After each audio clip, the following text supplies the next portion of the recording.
ஈரோட்டில் மறித்து ஆதாரத்தை கொடு என்று இஸ்லாமியர்கள் கேட்கிறார்கள் என்றால் பெரியாருக்கு நன்றி உணர்வோடு இருக்கிறார்கள்.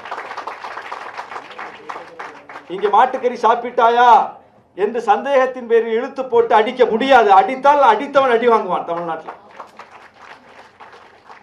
முஸ்லிம்கள் நினைத்து பார்க்கிறார்கள், எப்படிப்பட்ட ஒரு இடத்துல நம்ம வாழ்றோம், எப்படிப்பட்ட உரிமை பெற்ற சமூகமாக வாழ்கிறோம், எப்படிப்பட்ட ஒரு நல்லிணக்க ஒரு மண்ணில் வாழ்கிறோம் என்பதை புரிந்து கொண்டதனால், வரலாற்றை அறிந்து கொண்டதனால், அந்த தெளிவின் காரணமாக இஸ்லாமிய சமூகம் இத்தகைய பேச்சுகளை, தலித் சமூகம் இத்தகைய பேச்சுகளை நிராகரிக்கிறது மட்டுமல்ல.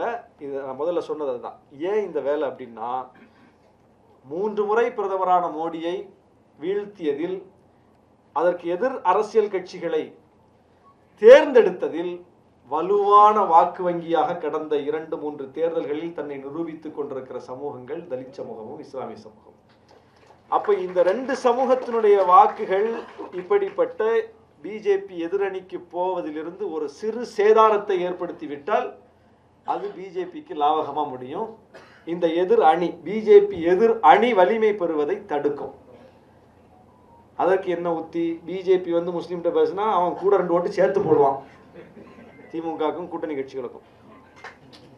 தலித்துகள்கிட்ட போய் பேசினா அதுவே தான் நடக்கும். அப்போ அதை யாரை வைத்து சொல்வது?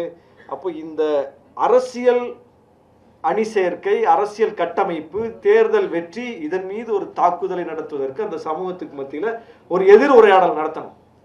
பெரியார் தான் பாருங்க இப்படி சொல்லிட்டாரு தலித்துகள் குறித்து, முஸ்லிம்கள் குறித்து.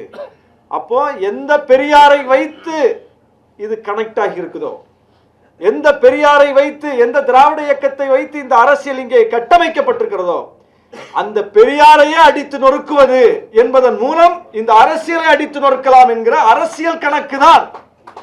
வேற ஒண்ணும் இல்லை. வேற வெறுப்பும் கிடையாது, ஒண்ணும் கிடையாது, ஒரு மண்ணாங்கட்டியும் கிடையாது.